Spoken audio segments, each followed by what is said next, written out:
Hello guys, চলে আসলাম ফিল্মি শঙ্কু knowledge and entertainment YouTube চ্যানেলে।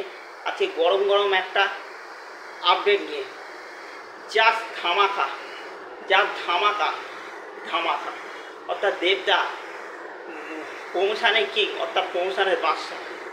অর্থাৎ যে দেব শুভশ্রী ধূমকেতু রিলিজ হবে কি না যে সন্দেহ ছিল, সেই দেবদা মে মাসে চুপ করে দিয়ে মানে ধূমকেতুর একটা বুড়ো লুকের একটা পোস্টারে চোখ পেরিয়েছে, তাই না মানে ইনস্টাগ্রামে একটা ছক তুলে দিয়ে চলে গেছে। মানে রঘু ঢাকাতে যে পোস্টার ছিল, যে পোস্টার এনেছিলেন, সেই পোস্টারকে ছাপিয়ে চলে গেছিল। মানে দ্রুত ভাইরাল হয়ে বা লাইক ফাইক করে মানে রেকর্ড ক্রিয়েট করেছে। তারপর তিনি হয় বেজে ধূমকেতু এমন একটা ছবি, দেব শুভশ্রীর মানে 12 বছর পর কামব্যাক হচ্ছে। মানে 10 বছরের যে আটকে থাকা যে ছবি, এই ছবি আর এই জুটটা এমন একটা জুটি, এই ছবি প্রমোশনই লাগে না, প্রমোশন ছাড়াই ছবি হিট হয়ে যাবে, তা সবাই জানে। কৌশিক গাঙ্গুলি স্বয়ং জানে। কৌশিক গাঙ্গুলি বলেছে যে এই জুটির, কৌশিক গাঙ্গুলি তার ইন্টারভিউতে এই জুটির কেমিস্ট্রি, এই জুটির মধ্যে বোঝাপড়াটাই আসল, এটাই ছবিকে ধামাকা করে দেয়। কৌশিক গাঙ্গুলি এত কনফিডেন্ট এর আগে কখনো দেখতে পাই কৌশিক গাঙ্গুলি ছবির কথাবার্তা, অন্য কোনো ছবি তার পরিচালনায় এতটা কনফিডেন্স ছিল যেটা ধূমকেতু নিয়ে তিনি এতটা কনফিডেন্স। সেই আমরা যেন ধূমকেতু প্রমোশন দেবদা করবে, দেবদা প্রমোশনের কি জুলাই মাস শুরু করবে, সবাইকে চমকে দিয়ে দেবদা 20 জুন আজকে একটা জাস্ট একটা রিলস এসছে। সেই রিলে দেবদা কিছু কথা বলছে, কথাটা শেষ হওয়ার আর তারপর শুভশ্রী কথা দিচ্ছে, মানে বলছে 14 আগস্ট আমাদের, সেইটারই তারা প্রমোশনের ধামাকা দুজনে একটা জাস্ট শুরু করে দিল। দেবদা জাস্ট আগুন লাগিয়ে দিল ওই রিলসের মাধ্যমে, বলে 14 আগস্ট আমরা আসছি আপনাদের কাছের কিছু সিনেমা হলে, এইটা বলে যে রিলসটা মানে জাস্ট সোশ্যাল মিডিয়ায় আগুন লাগিয়ে দিচ্ছে। অর্থাৎ এক কথা অনবদ্য, মানে ফেসবুকে দেবদার পেজ থেকে পরে ঝড় তুলে দিয়েছে ভাই। 80,000-এর ওপর লাইক হয়েছে, আর ভিয়াস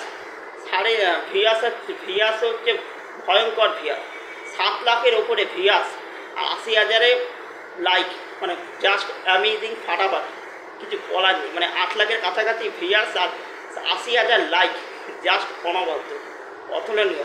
আর যে ইউটিউবও ভালো চলছে, মানে ইনস্টাগ্রামও ভালো চলে, সর্বত্র আগুন লাগাচ্ছে, মানে সর্বত্র আগুন জ্বালাচ্ছে। যে সব প্ল্যাটফর্মে যে এই যে এসছে, যে রিলসটা এসছে, সর্ব জায়গায় আগুন লাগিয়েছে, জাস্ট ফাটাফাটি। আর এই রিলসটার যে ব্যাকগ্রাউন্ড মিউজিকটা এক কথা অনবদ্য, অসাধারণ। যে ব্যাকগ্রাউন্ড মিউজিকটা ভালো লাগছে, মানে সেই অনুপমরা যে ব্যাকগ্রাউন্ড মিউজিকটা করছে, সেই পুরোনো 90s-এর সেই গানের, হিন্দি গানের সেই ব্যাকগ্রাউন্ড মিউজিকের কথা মনে করছে। অর্থাৎ 90s-এ আমির খানের একটা ছবি যে ছবিতে উদিত নারায়ণ যে গান গেছিল, আমার মনে হচ্ছে সেই টাইপ গানেরই কিন্তু আধুনিক আছে, সেরকম টাইপ গান, সেরকম টাইপ গাবেনি, সেরকম টাইপ গানেরই একটা মিউজিক নিয়ে একটা আধুনিকভাবে অনুপমরা একটা বুনে দিয়েছে। অনবদ্য লাগছে তার ব্যাকগ্রাউন্ড মিউজিক। আর দেব শুভশ্রীকে একসাথে দারুণ লাগছে ভাই।